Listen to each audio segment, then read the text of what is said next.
कुछ अनुभव शब्दों से परे होते हैं।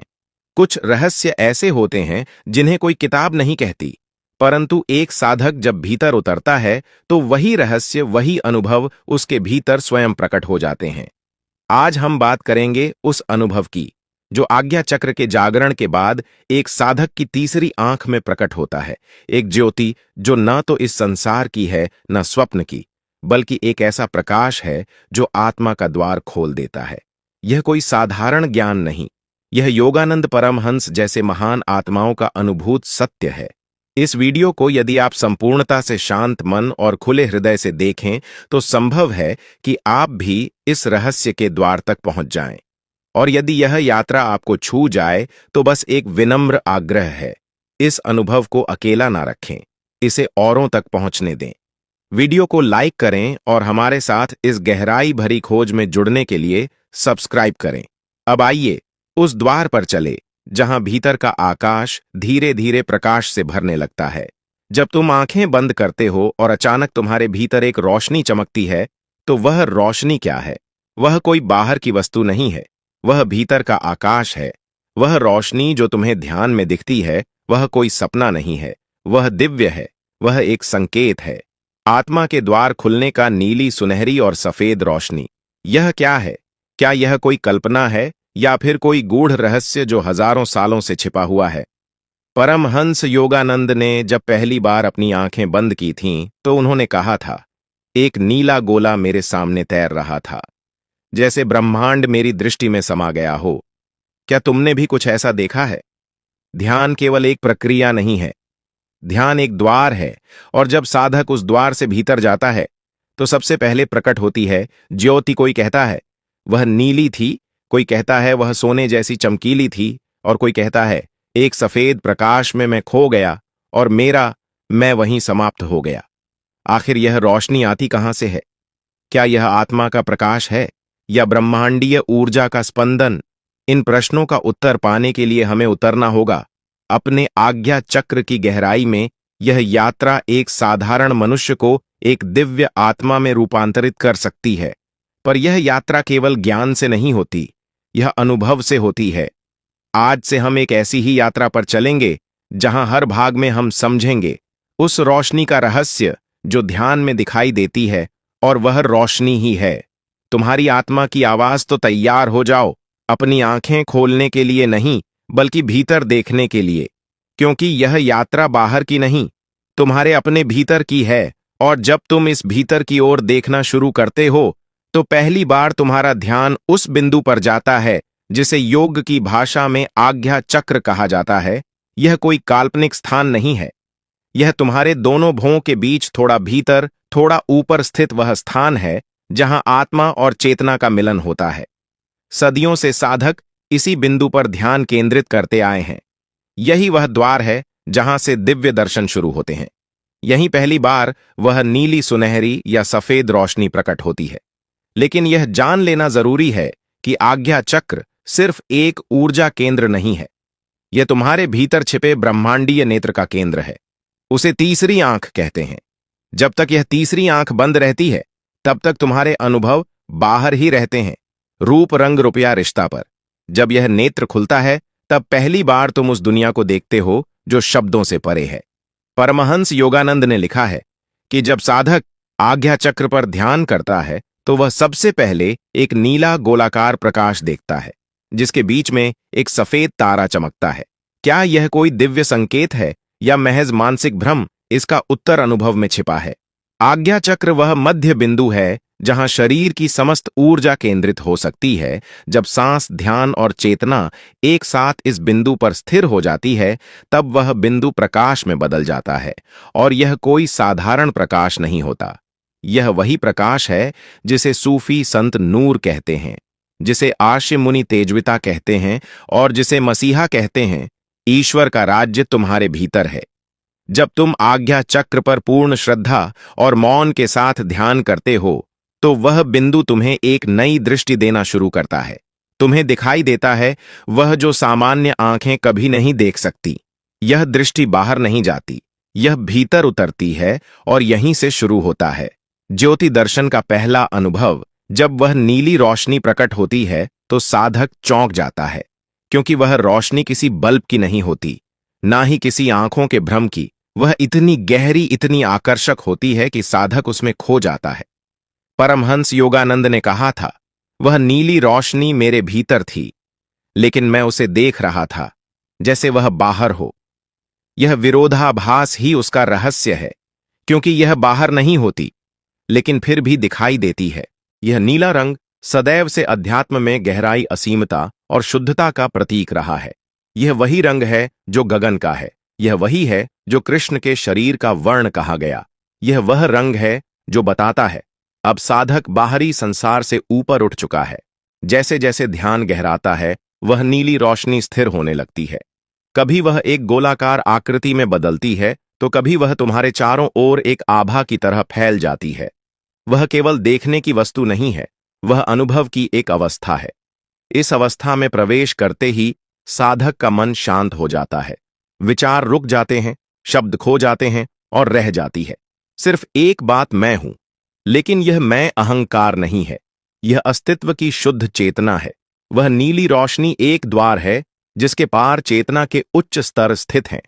कुछ साधक डर भी जाते हैं, क्योंकि जब यह ज्योति सामने आती है तो अहंकार कांपने लगता है। जो झूठा है वह डगमगाता है, जो सच्चा है वह स्थिर हो जाता है।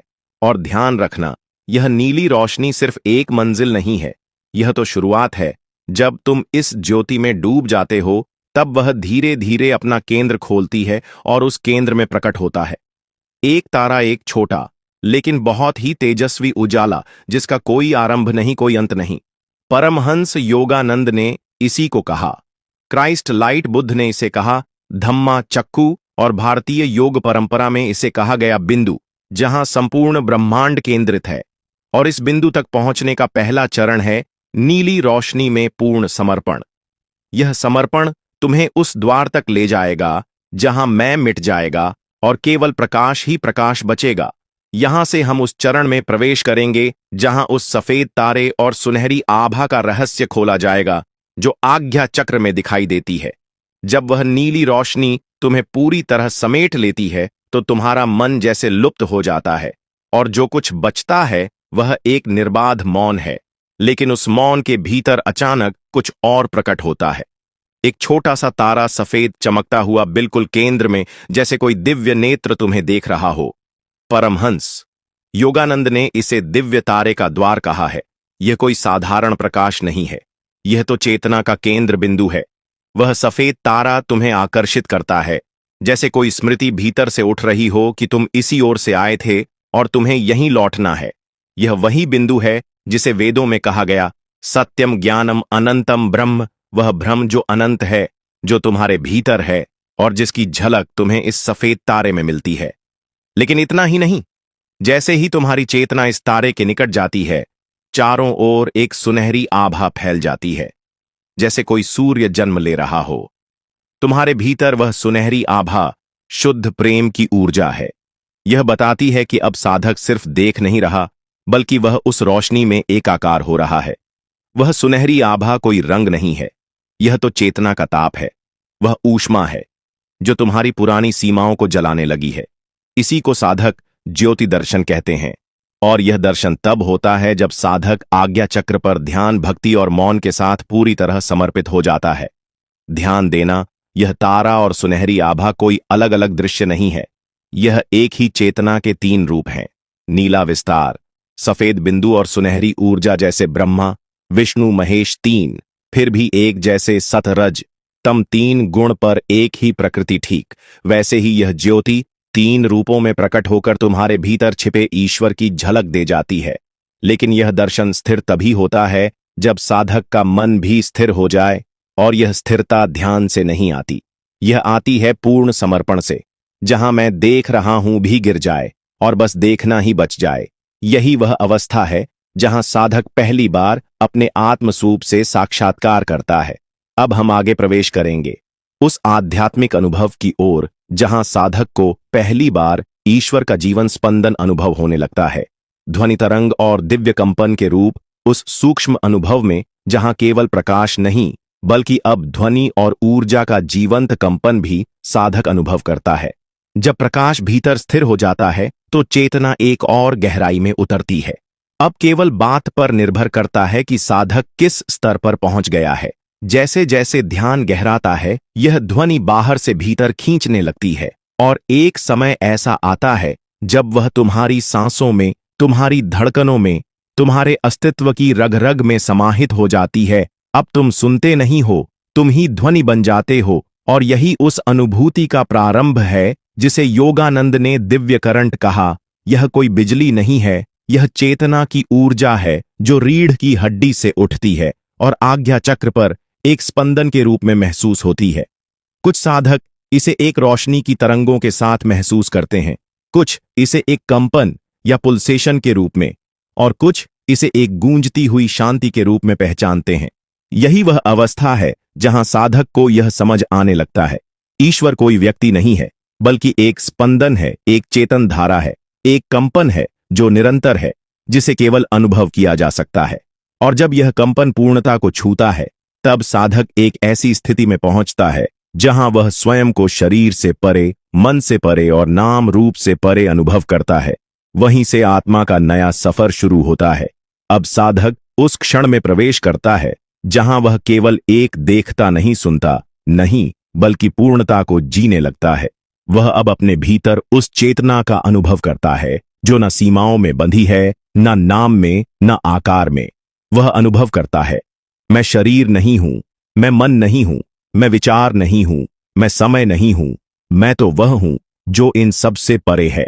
यह अवस्था जहां साधक स्वयं को ब्रह्मांड से जुड़ा पाता है, उसे कहते हैं ब्रह्मांडीय चेतना का स्पर्श। यह कोई कल्पना नहीं है, यह कोई धारणा नहीं है, यह एक जीवंत अनुभव है जिसमें साधक को लगता है जैसे वह हर वृक्ष में है, हर पत्थर में, हर चिड़िया की उड़ान में, हर ध्वनि, हर मौन में। वह स्वयं को किसी एक शरीर में सीमित नहीं देखता, बल्कि उसे लगता है जैसे पूरी सृष्टि ही उसका शरीर बन गई हो। और तब वह जो पहले मैं था, अब हम बन जाता है, फिर हम भी मिट जाता है और केवल एक ही शेष रहता है, वही एक जो शुद्ध चेतना है, वही एक जो आज्ञा चक्र का अंतिम द्वार है। पर यह द्वार केवल देखकर नहीं खुलता, यह केवल सुनकर नहीं खुलता, यह केवल ज्ञान से भी नहीं खुलता, यह केवल पूर्ण समर्पण से खुलता है। जब तुम यह स्वीकार कर लो कि मैं कुछ भी नहीं जानता, जब तुम उस अहंकार को छोड़ दो जो जानने का दावा करता है, तब यह द्वार अपने आप खुल जाता है। और जब यह खुलता है तो तुम पाते हो कि जो बाहर था वह भीतर था, जो खोज रहे थे वही तुम थे। यह कोई साधारण स्थिति नहीं होती, यह उस समाधि की भूमिका है जिसे योगानंद ने सुपर कॉन्शियस स्टेट कहा। यह वह बिंदु है जहां साधक केवल भक्त नहीं रहता, बल्कि वह खुद भक्ति का स्रोत बन जाता है। अब वह केवल प्रेम नहीं करता, वह प्रेम ही बन जाता है। अब वह केवल ध्यान नहीं करता, वह ध्यान ही बन जाता है। अब वह केवल ईश्वर को नहीं देखता, वह स्वयं में ईश्वर को अनुभव करता है। और अब हम उस गहराई में उतरेंगे जहां साधक समाधि की प्रथम झलक को अनुभव करता है, जहां अस्तित्व और आत्मा के बीच का पर्दा धुंधला हो जाता है और परम शांति की पहली सांस भीतर उतरती है। यह कोई सांस नहीं होती जो नाक से भीतर जाए और बाहर निकले, यह वो सांस होती है जो आत्मा में घुल जाती है और तुम यह भी भूल जाते हो कि तुम सांस ले रहे हो। अब साधक उस सीमा पर खड़ा है जहां मन और आत्मा के बीच की दीवार धीरे धीरे पिघलने लगती है, जहां विचार जो हर पल एक धारा की तरह बहते थे अब शांत हो जाते हैं, जैसे किसी झील का पानी पूरी तरह स्थिर हो गया हो। अब कोई उठाव नहीं, कोई गिरावट नहीं, कोई हलचल नहीं, बस मौन है। और उस मौन में एक नई दुनिया की झलक है। यह वही झलक है जिसे योगानंद ने समाधि की प्रथम अवस्था कहा। यह अवस्था साधक को बताती है कि चेतना सीमित नहीं है, यह शरीर की सीमाओं से परे एक खुला आकाश है। और जब यह पहली झलक मिलती है तो भीतर एक कंपन उठता है, ना भय का, ना आनंद का, बल्कि एक ऐसी उपस्थिति का जो अनंत है। इस अवस्था में तुम्हारा शरीर तुम्हें पराया लगता है, मानो कोई दूसरा है जो बैठा है, पर तुम वो नहीं हो। तुम उसे बाहर से देख रहे हो, बिना आंखों के तुम उसे महसूस कर रहे हो, बिना स्पर्श के तुम एक ऐसे बिंदु पर पहुंच चुके हो जहां दृष्टा और दृश्य एक हो गए हैं, जहां अनुभव और अनुभवकर्ता अलग नहीं रह गए हैं। और यह सब शुरू होता है आज्ञा चक्र से। क्योंकि आज्ञा चक्र ही वह पुल है जो तुम्हें शरीर से सुपर कॉन्शियस अवस्था तक ले जाता है। पर यह पुल शब्दों से नहीं बनता, यह केवल अनुभव से बनता है। हर ध्यान, हर मौन, हर पल की एकाग्रता एक एक ईंट की तरह इस पुल को बनाते हैं, और जब वह पुल पूरा हो जाता है तब तुम उस पार उतरते हो, और उस पार कोई मैं नहीं होता, बस एक उजास होता है, एक रोशनी जिसमें सब कुछ समा जाता है। यह अनुभव कुछ क्षण का होता है, पर वह क्षण ही जीवन का केंद्र बन जाता है। अब जो लौटता है वह वही व्यक्ति नहीं होता जो गया था, क्योंकि अब वह जान चुका होता है। जीवन केवल सांसों का नाम नहीं, नाम और रूपों का नाम नहीं, बल्कि यह एक दिव्य लीला है जिसका केंद्र बिंदु मैं नहीं, ईश्वर है। अब हम गहराई से उतरेंगे उस अवस्था की ओर जहां समाधि केवल अनुभव नहीं बल्कि स्थायी चेतना की स्थिति बन जाती है, जहां से वापसी नहीं होती बल्कि जीवन की एक नई दिशा प्रारंभ होती है। और यह नई दिशा कोई भौगोलिक दिशा नहीं होती, यह भीतर की दिशा होती है, एक ऐसा पथ जो किसी नक्शे में नहीं मिलता, जो केवल आत्मा के कंपन में लिखा होता है।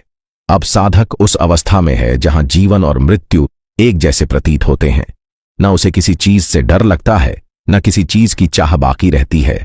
वह केवल वर्तमान में जीता है, एकदम पूर्ण होकर, एकदम सजग होकर।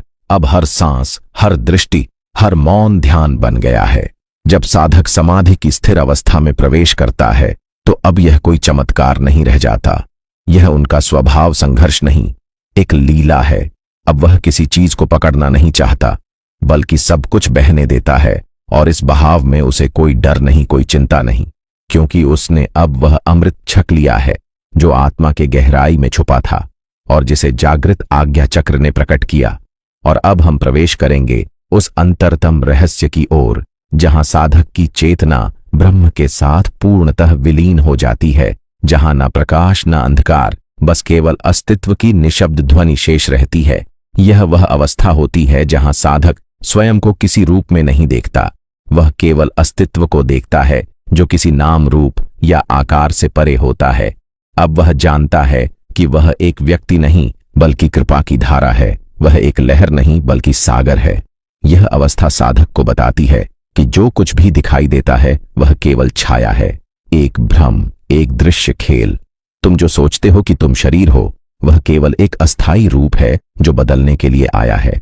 तुम जो सोचते हो कि तुम विचार हो वह भी केवल एक लहर है जो थोड़ी देर में गायब हो जाती है। यह वह क्षण होता है जब साधक को समझ में आता है कि वह कभी ना जन्मा था, ना मरेगा, वह हमेशा रहा है, रहता है और रहेगा। यह अनुभव अतुलनीय होता है। वह शांति जो पहले केवल शब्दों में थी अब अस्तित्व का अनुभव बन जाती है। समाधि का यह अंतिम चरण साधक को यह अनुभव कराता है कि वह अंतरिक्ष है जो समय से परे है, जो अस्तित्व और रिक्तता के बीच संतुलन बनाए रखता है। वह यह समझता है कि वह निर्विकल्प है, न समय से बंधा हुआ न स्थान से, वह केवल है, सचेतन रूप में हर एक चीज में समाहित। अब वह सब देखता है, हर एक ध्वनि को सुनता है, हर एक विचार को अनुभव करता है, लेकिन वह उनसे अलग है। वह साक्षी बन जाता है, न कि सहभागी। यह वह क्षण होता है जहां सब कुछ समझ में आता है, लेकिन समझने का कोई भी प्रयास कहीं नहीं होता।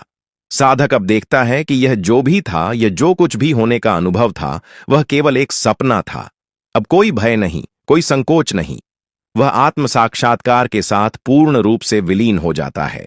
यह अवस्था निर्वाण का परिचायक होती है, जहां आत्मा परमात्मा से पूर्ण रूप से एक हो जाती है। यह अंतिम ध्यान है जहां साधक केवल वह अनुभव करता है जो उसके भीतर का ब्रह्म है। अब हम अंतिम चरण की ओर बढ़ेंगे जहां साधक को आध्यात्मिक मुक्ति मिलती है और वह इस जीवन और मृत्यु के चक्र से स्वतंत्र हो जाता है। यह वह अंतिम अवस्था है जहां साधक को यह गहरा एहसास होता है कि जो कुछ भी उसने कभी अनुभव किया था वह केवल आध्यात्मिक भ्रम था। उसने दुनिया को, अपने शरीर को, अपने विचारों को किसी अदृश्य पर्दे के पीछे देखा था, पर अब वह पर्दा उठ चुका है। अब वह जान चुका है कि आत्मा ही ईश्वर है और यह दोनों कभी अलग नहीं थे। यह वही अवस्था है जिसे योगानंद ने निर्विकल्प समाधि कहा। इस अवस्था में साधक पूरी तरह से ब्रह्म से एक हो जाता है। अब कोई भी साधना नहीं होती, कोई भी आत्म साक्षात्कार का प्रयास नहीं होता। साधक स्वयं आत्म साक्षी बन जाता है, जो ना कुछ करता है ना कुछ होने का अनुभव करता है। वह बस है, पूर्ण रूप से, सजग रूप से, साक्षी रूप से वह महसूस करता है कि वह न अपने शरीर से बंधा है, न अपने विचारों से, न समय से। वह अमर है, जो कभी ना जन्मा था, न मरेगा। वह स्वयं ब्रह्म है, जो हमेशा था है और रहेगा। अब साधक आत्मा के इस अद्वितीय अनुभव में पूर्ण रूप से समाहित हो जाता है, जहां कोई भी फर्क नहीं होता तथा अस्तित्व का कोई अलग अलग रूप नहीं होता। सब कुछ एक जैसा होता है, हर चीज एक दूसरे में समाई होती है और वह केवल एक विशाल एकता का अनुभव करता है। यह वह क्षण होता है जहां साधक को यह एहसास होता है कि जीवन और मृत्यु केवल एक खेल है, एक लीला है। वह अब खुद को स्वयं ईश्वर का रूप समझता है, क्योंकि वह जान चुका है कि हर जीव में वही आत्मा है जो उसके भीतर बसी हुई है। अब वह किसी भ्रम में नहीं है। उसके भीतर का आध्यात्मिक प्रकाश बिना किसी रुकावट के जलता है। वह अब निराकार ब्रह्म का अनुभव करता है, जो न केवल उसकी आंखों के सामने है, बल्कि हर एक कोशिका में समाहित है। इस अंतिम स्थिति में साधक ब्रह्म और अपने शरीर के बीच कोई अंतर नहीं पाता। वह जानता है कि यह शरीर केवल एक अस्तित्व का रूप है और आत्मा ही सच्चा अस्तित्व है।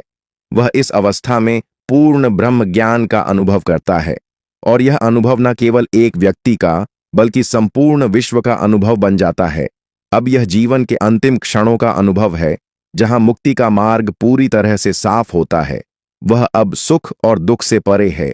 वह केवल एक स्थिरता को अनुभव करता है, जो निर्विकल्प है, जो पूर्ण है, जो ब्रह्म है। अब वह आध्यात्मिक मुक्ति को प्राप्त कर चुका है और जीवन और मृत्यु के चक्र से बाहर है। वह अब सब कुछ देखता है, लेकिन वह कुछ भी नहीं करता।